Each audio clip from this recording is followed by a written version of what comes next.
Aujourd'hui, on visite un quartier que j'ai fréquenté pendant presque 20 ans, mais dont je vais apprendre toute l'histoire avec DJ Horg.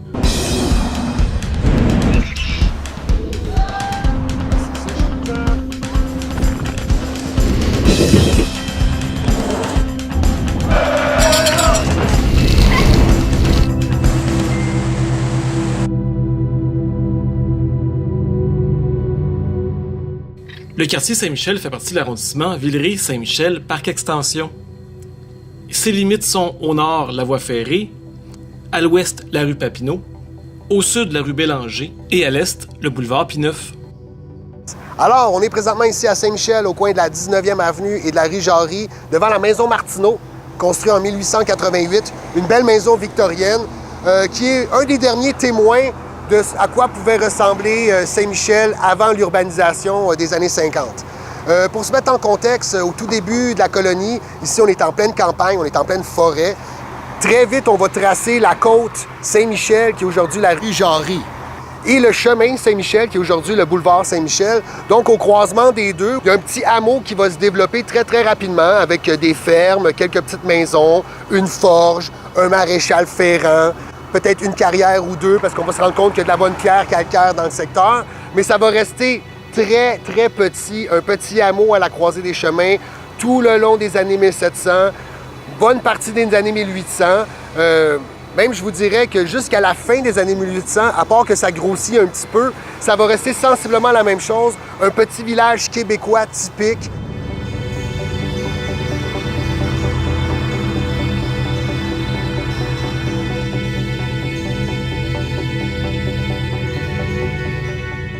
Alors, on est présentement sur le boulevard Saint-Michel, devant un des derniers témoins des maisons de village qui a subsisté de l'époque du village de Saint-Michel.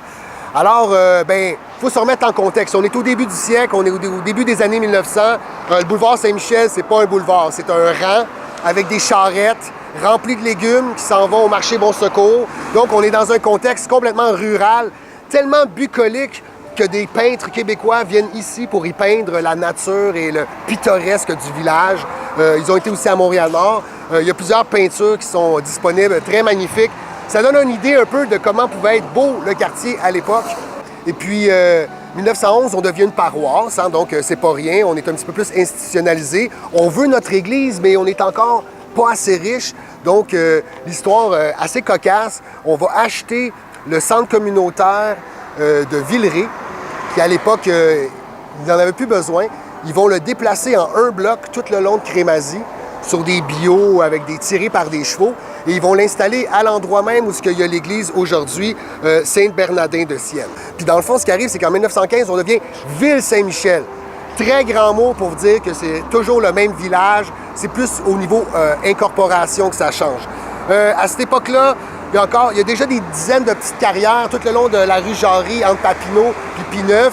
C'est toutes des petites carrières indépendantes. On est loin encore de Francon et Miron qui viendront plus tard.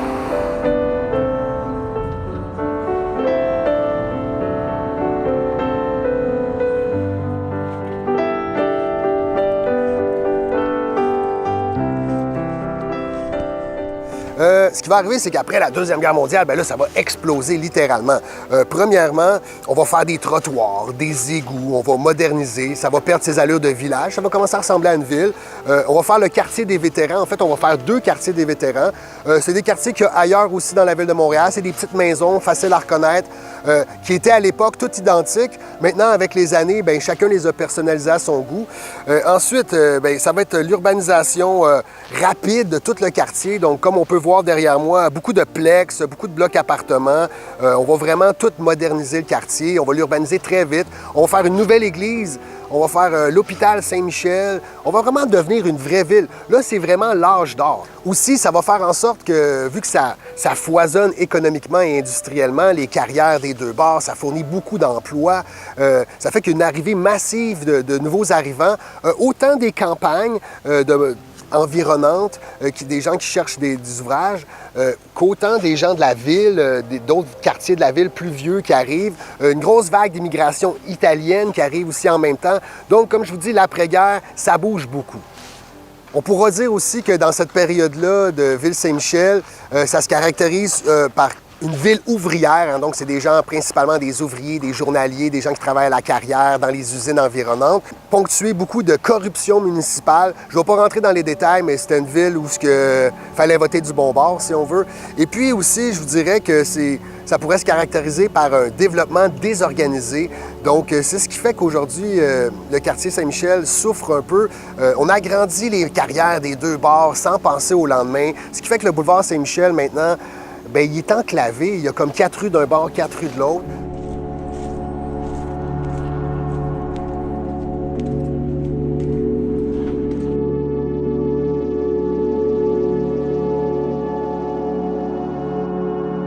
OK, donc à partir des années 60, ça commence à être moins le fun.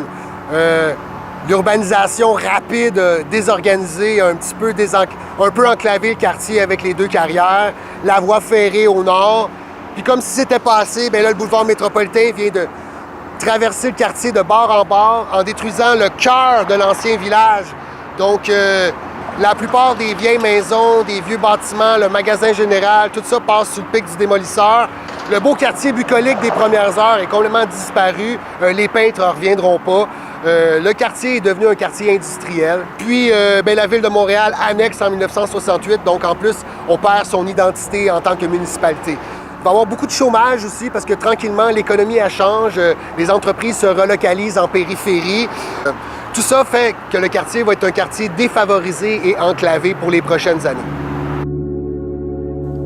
Comme le dit Org, le métropolitain sépare Saint-Michel en deux. La partie sud est plus petite, mais quand même pas mal plus intéressante. Il y a plus de services comme le marché aux puces ou le métro. C'est aussi dans la partie sud qu'on a essayé de faire une cité-jardin, une mini-ville dans une ville, avec beaucoup d'arbres et en son centre, des services. Bon, le projet n'a pas été un gros succès, mais c'est quand même au centre de ce projet de cité-jardin qu'on avait la mairie de Saint-Michel.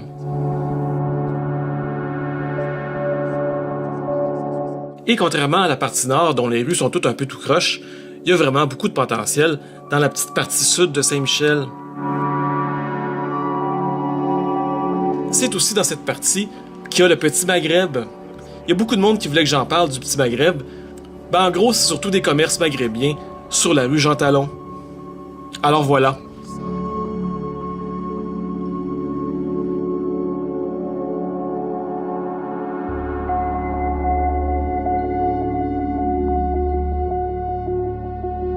On est présentement ici au parc Frédéric-Bac. Pour ceux qui le connaissent, c'est un parc assez récent qui a été érigé sur le site de l'ancien dépotoir, qui a été érigé sur le site de l'ancienne carrière Miron, un gros complexe industriel qui faisait du ciment. Donc, c'est un incontournable du quartier parce que le quartier est enclavé par ce site-là. Il faut comprendre qu'à partir de 1914, c'est pas ce que c'est aujourd'hui, c'est plusieurs petites carrières qui s'installent sur le site parce qu'il y a de bons gisements de pierre. Puis, 1940, tu as Miron, qui est une autre carrière parmi les autres qui s'installe ici. En environ une quinzaine d'années, non seulement il va racheter tous ses compétiteurs, donc il va être propriétaire de tout le site, et il va diversifier ses activités, donc ce ne sera plus que de la pierre, il va être du sable, du ciment, du concassé, du trois-quarts et du béton. Ils vont changer leur technique qui va être un petit peu plus moderne avec du dynamitage. Ça va beaucoup déranger les voisins, tellement qu'à un certain moment, la ville va décider de les exproprier. Je crois que c'est en 84. Et puis, le temps qu'ils ferment le site, qu'ils commencent à se convertir en dépotoir, gros battage médiatique autour du dynamitage des deux cheminées. Je m'en souviens, je l'ai suivi à la radio à l'époque. C'était tout un événement. Puis, dynamitage de la première tour, elle tombe. Dynamitage de la deuxième, marche pas du premier coup. Gros suspense. Un dimanche après-midi incroyable de l'année 1987. Ensuite, le site va devenir un dépotoir pour des années et des années et des années à venir. Et jusqu'à temps que le Cirque du Soleil s'installe au sud du site en 97 pour faire leur siège social, l'école de cirque. La ville va sentir le filon, donc ils vont faire l'ATOU. Plusieurs petites installations en bordure de la rue Jarry. Et puis, pour le 375e de Montréal, on a converti le site en parc. Donc, c'est aujourd'hui le parc Frédéric-Bac. Il est encore à l'état d'ébauche. On peut supposer que ça va être un magnifique parc d'ici une vingtaine d'années. Quand le Cirque du Soleil est arrivé dans les années 90, on pensait que ça allait vraiment raviver le quartier. Oui, il y a l'École nationale de cirque. Oui, il y a la TOU, et maintenant il y a le parc Frédéric-Bach. Mais je dirais que la partie nord de Saint-Michel reste toujours très pauvre en commerce intéressant. Et pour la vie de quartier, on repassera. À partir des années 2000, on va arrêter l'enfouissement sur le site, ce qui est déjà une bonne chose en soi. Après ça, qu'est-ce qui va arriver? Certains réaménagements urbains vont un peu améliorer le quartier. Cela dit, aujourd'hui, ils ont beau avoir fait le parc, qui est une très bonne initiative. Ça n'a pas transformé complètement le quartier. Le quartier reste enclavé, donc ça reste encore un peu ghetto dans la vraie définition du mot, dans le sens que c'est enclavé. Cela dit, on peut dire que la vie ici est meilleure que il y a 30 ans. Par contre, on ne parlera pas d'embourgeoisement, on va parler d'amélioration urbaine et de qualité de vie qui sont tendance à s'améliorer. Mais les prochaines années à venir vont être un peu déterminantes, malgré qu'il y a beaucoup de travail à faire à Saint-Michel. Ça n'enlève rien au dynamisme communautaire qu'il y a ici, puis il y a quand même plein de bonnes choses qui se passent. Toute la part des communautés culturelles, ça fait quand même que ça foisonne. C'est un quartier très vivant, mais c'est ça. Il faudra voir dans une vingtaine d'années ce que l'apport du parc aura amené au quartier et puis si l'embourgeoisement général de la ville de Montréal va se rendre jusqu'ici. Alors voilà, c'est ce qui termine notre petite vidéo sur le quartier Saint-Michel. J'espère que ça vous a plu. Si oui, un petit pouce en l'air en bas de la vidéo. Un gros merci à Simon Parent pour les images de drone. Faites-moi vos commentaires, dites-moi ce que vous pensez du quartier. Et là-dessus, on se dit à très bientôt.